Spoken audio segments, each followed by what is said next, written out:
माँ के आंसू। राधा बहन का इकलौता बेटा अमेरिका में रहता था।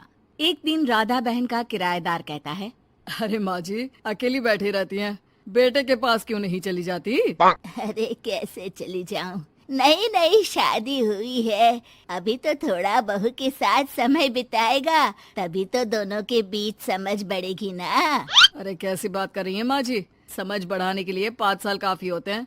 5 साल की शादी को कोई नई शादी नहीं कहता। हाँ वो तो है। आया था पिछले साल उसका फोन, पूछ रहा था कैसी हो, पर अब तो काफी साल हो गए, कोई फोन भी नहीं आता। तभी फोन की बेल बजती है। लो 100 साल की उम्र है, आ गया मेरे मयंक का फोन। अच्छा कैसे पता कि ये फोन उसी का है? अरे कैसे पता नहीं चलेगा, माँ हूँ मैं। अरे रहने दो माँ जी, 1 साल से जिसका फोन नहीं आएगा वो अब क्या करेगा? होता भी वही है, फोन पर मयंक है। कैसी हो माँ?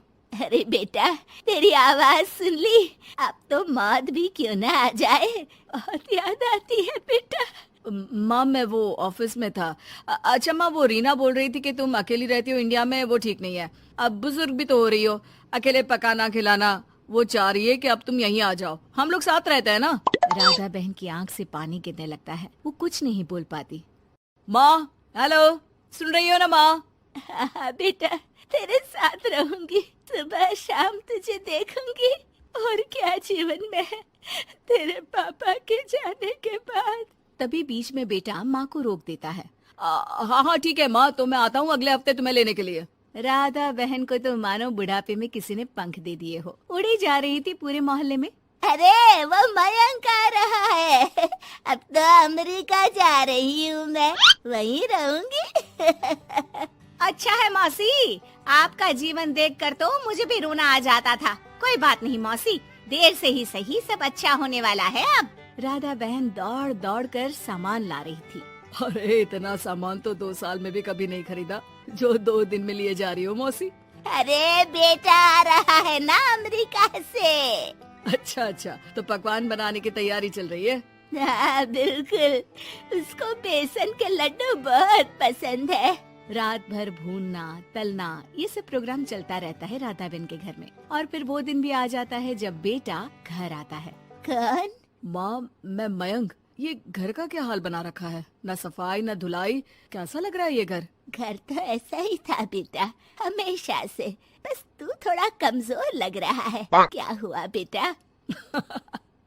ये कमजोर नहीं फिट होता है माँ। वैसे और बता क्या हाल है तेरे? बेटे के मुंह से हाल पूछने का अंदाज भले ही फॉर्मेलिटी वाला हो, लेकिन राधा बहन की आंख फिर भर आती है। अरे यार, ये तुम्हारी हर बात पर रोने की आदत न जाने कब जाकर खत्म होगी।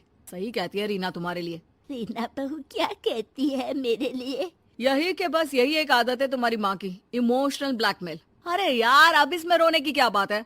ना ना कुछ नहीं, बहुत दिन बाद तो घर आया ना तो क्या रोएगी? हाँ क्यों? अच्छा ये ले, तेरे लिए रात भर बैठकर ये बेसन के लड्डू बनाए हैं, और ये अचार तुझे बहुत पसंद है ना? पसंद है नहीं माँ, पसंद थे। अब तो फिटनेस के लिए ये सारी फालतू चीजें मैं खाता भी नहीं हूँ। ये फालतू चीजें खाकर ही तो तू बड़ा हुआ है बेटा। अब रहने दे माँ, क्या क्या खिलाकर बड़ा किया है, मुंह मत खुलवा। कौन देशी घी में शक्कर डालकर पराठे के साथ खाता है? वो तो तुझे पसंद थे ना बेटा, तभी तो बनाती थी, नहीं बनाती थी तो रोता था तू। अरे तो रोने देती ना माँ, अब सारी समस्या उसी खाने से है शरीर में। वो तो भला हो रीना का, जो हेल्दी डाइट देकर सब मेंटेन कर रही है। राधा बहन बेटे की आने की खुशी में इतनी दीवानी थी कि उसे बेटे के बात का अंदाज और लहजा समझ में नहीं आ रहा था। अच्छा अच्छा रुक, पालक वाली दाल बना देती हूँ। रहने दे माँ, मैं होटल से ऑर्डर कर देता हूँ। इतने साल बाद होटल का खाना, माँ के खाने की याद नहीं आती थी। अरे माँ फिर इमोशनल डायलॉग, प्लीज माँ। अच्छा सुन, बहुत कम वक्त है हम लोगों के पास, जल्दी जल्दी सारी पैकिंग कर ले। और हाँ, इस घर को बेचना होगा। कैसी बात कर रहा है, तेरे पापा और मैंने एक एक पाई जोड़कर इस मकान को बनाया था। हाँ पर तू जा रही है ना, फिर कौन मेंटेन करेगा? कैसे क्या होगा माँ, मैं तो अब इंडिया आऊंगा भी नहीं। बेटा तो सो जाता है, लेकिन माँ घर का एक एक कोना घूम घूम कर देखती है। सही बात है, क्यों मोह माया जोड़ रही हूँ मैं इस घर से? आखिर बेटे के साथ रहना ही तो होता है हर माँ बाप को। लेकिन इनकी यादें हर एक कोने में है। खैर, औने पौने दामों में घर को बेच बेटा और माँ एयरपोर्ट के लिए रवाना हो जाते हैं। माँ यहीं बैठ, मैं अभी आया। नहीं नहीं बेटा, मैं साथ रहूंगी, पहली दफा आ रही हूँ ना। अरे माँ, टिकट, बोर्डिंग, सामान, चेक इन, 10 काम है, करके आ रहा हूँ ना। ठीक है, जल्दी आ जाना, यहाँ घबराहट होती रहेगी।